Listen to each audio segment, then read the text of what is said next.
आज इतनी ज्यादा संख्या में नौजवान साथी बैठे हैं। आज युवाओं की बात नहीं होगी तो युवाओं के साथ कुठाराघात होगा, और युवा यहां लाखों की संख्या में पहुंचे हैं। डॉक्टर अजय चौटाला जी की उंगली पकड़कर मैंने राजनीति सीखी है। मुझे गर्व है कि डॉक्टर अजय चौटाला ने हमेशा युवाओं की पैरवी की है। उनकी अनुपस्थिति में भाई दुष्यंत चौटाला ने पार्लियामेंट से लेकर आज विधानसभा तक युवाओं की लड़ाई लड़ते हैं। छात्र संघ चुनाव की लड़ाई के लिए भाई दिग्विजय सिंह चौटाला जी ने पूरे हरियाणा प्रदेश में जहां एक तरफ लड़ाई लड़ी थी, वहीं हरियाणा प्रदेश के विश्वविद्यालयों को बंद करके जो छात्र संघ चुनाव की मांग की थी। साथियों, सभी समस्याओं का एक समाधान है, वो छात्र संघ चुनाव है।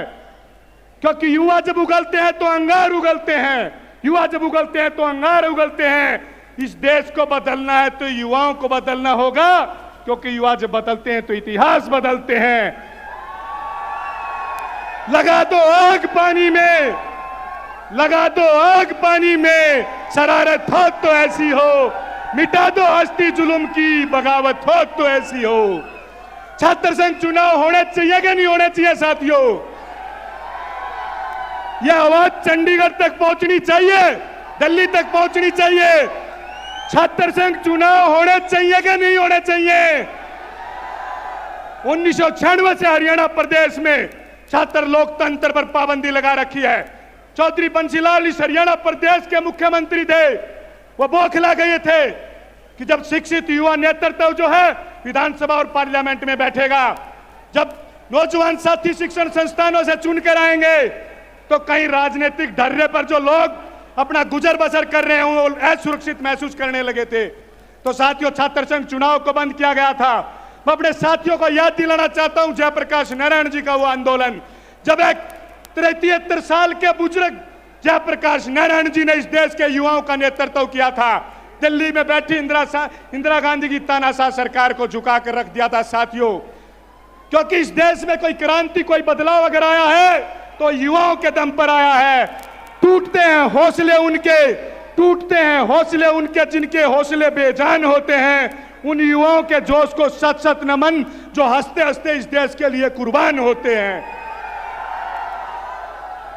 अन्ना हजारे का आंदोलन देख लो, चाहे कोई भी क्रांति देख लो।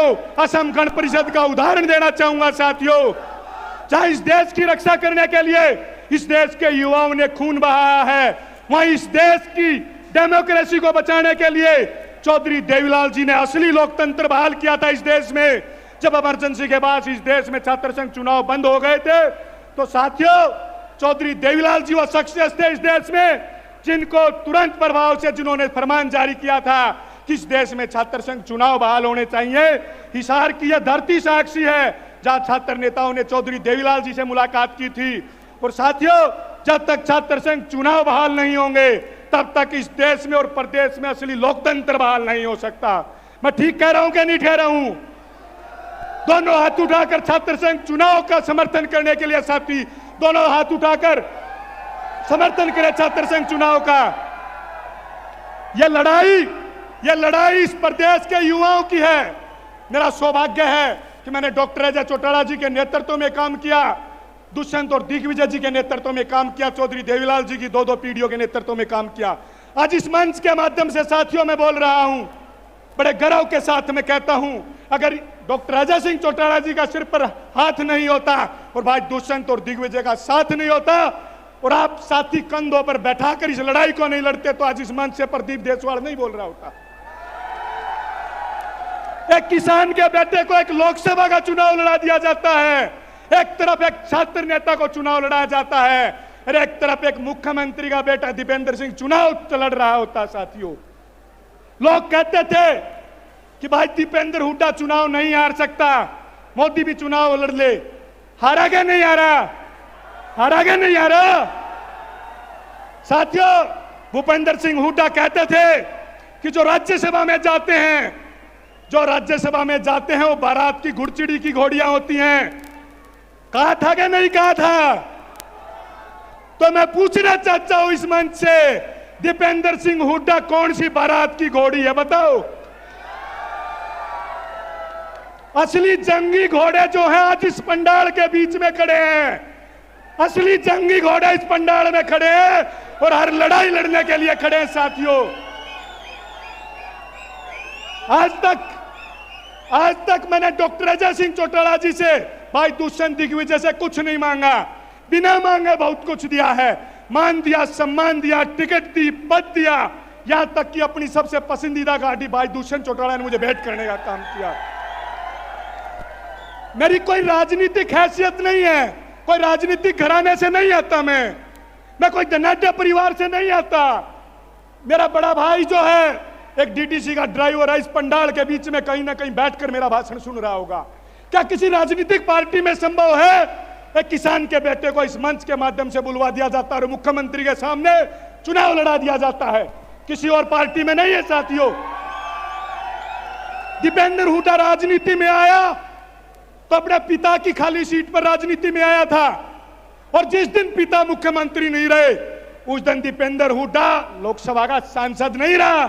पहला चुनाव था जो बिना बाप के मुख्यमंत्री का लड़ा था, पहले चुनाव में मुंह खानी पड़ी। और इस मंच के माध्यम से कह के जा रहा हूं, जननायक जनता पार्टी के नौजवान साथी आज इस बीच में खड़े हैं, भाई दुष्यंत चौटाला जी और दिग्विजय चौटाला जी हमारी लड़ाई लड़ रहे हैं। साथियों, डॉक्टर अजय सिंह चौटाला जी से इस मंच के माध्यम से आज एक चीज मांगना जा रहा हूं मैं। आज हरियाणा प्रदेश में छात्र लोकतंत्र बहाल कराने के लिए मैं आपका सिर पर हाथ और भाई दुष्यंत दिग्विजय का साथ इस प्रदेश के युवाओं के लिए मांग रहा हूं। आप हमारे साथ खड़े हो भाई दुष्यंत दिग्विजय। मैं दावे के साथ कहता हूं कि हरियाणा प्रदेश में छात्र संघ चुनाव के मुद्दे पर विरोध करना तो दूर की बात, किसी राजनीतिक घराने की, किसी राजनेता की औकात नहीं है कि विद्यार्थियों के खिलाफ एक शब्द बोल दे। एक शब्द बोलने की किसी की हैसियत नहीं है। आज आप 10 की संख्या में विधानसभा में हो, छात्र संघ चुनाव बहाल होंगे, 90 की 90 संख्या में नौजवान साथी होंगे, भाई दुष्यंत चौटाला इस प्रदेश के मुख्यमंत्री होंगे। हम कोई उप मुख्यमंत्री की लड़ाई नहीं लड़ रहे साथियों। मैंने कैथल की भूमि से भी कहा था, हमारी लड़ाई उप मुख्यमंत्री की नहीं है। ये कान खोलकर सुन लो जो लोग चंडीगढ़ में बैठे हैं, दिल्ली में बैठे हैं। हमारा उद्देश्य लाल किले की उस प्राचीर से हरियाणा प्रदेश का कोई नौजवान तिरंगा झंडा फहराए। हमारा उद्देश्य ये है, हम चाहते हैं चौधरी देवीलाल जी की तरह हरियाणा प्रदेश से इस देश के प्रधानमंत्री तय हो। हमारी यह लड़ाई है। हम चाहते हैं 2024 में इस प्रदेश का सबसे युवा मुख्यमंत्री भाई दुष्यंत चौटाला हो। अंत में मैं अपनी वाणी को विराम दूं, मैं पुनः कहना चाहूंगा कि साथियों, यह जन हुकार रैली है या असली लड़ाके जो हरियाणा प्रदेश के इस बीच में है, जो छात्र संघ चुनाव के मुद्दे पर विद्यार्थियों के साथ आज वो मंच पे खड़े हैं, जो छात्र संघ चुनाव के मुद्दे पर हमारे खिलाफ खड़ा होगा तो आने वाले चुनाव में धूल चटा देंगे कि नहीं चटा देंगे? और चुनाव तो होंगे, चुनाव अभी होंगे, प्रत्यक्ष रूप से होंगे। आज हम इस मंच के माध्यम से जो डॉक्टर अजय चौटाला जी निर्देश हमें देकर जाएं, उसको पूरा करना है। हम सिर्फ एक अनुमति चाहते हैं, हम सरकारों को घुटनों के बल रेंगने पर मजबूर कर देंगे। इस प्रदेश में प्रत्येक छात्र संघ चुनाव बहाल होकर रहेंगे। अंत में अपनी वाणी को विराम दूं, उससे पहले युवाओं के लिए, इस लड़ाई के लिए 2 पंक्तियां कहना चाहूंगा, क्योंकि यह लड़ाई आज निर्णायक मोड़ पर है। अगर आज हमने ये लड़ाई नहीं लड़ी, आने वाली पीढ़ियां हमारे ऊपर धिक्कारेंगी, आने वाली पीढ़ियां हमसे पूछेंगी कि किस चीज के छात्र नेता थे हरियाणा प्रदेश में छात्र संघ चुनाव बहाल नहीं करा पाए।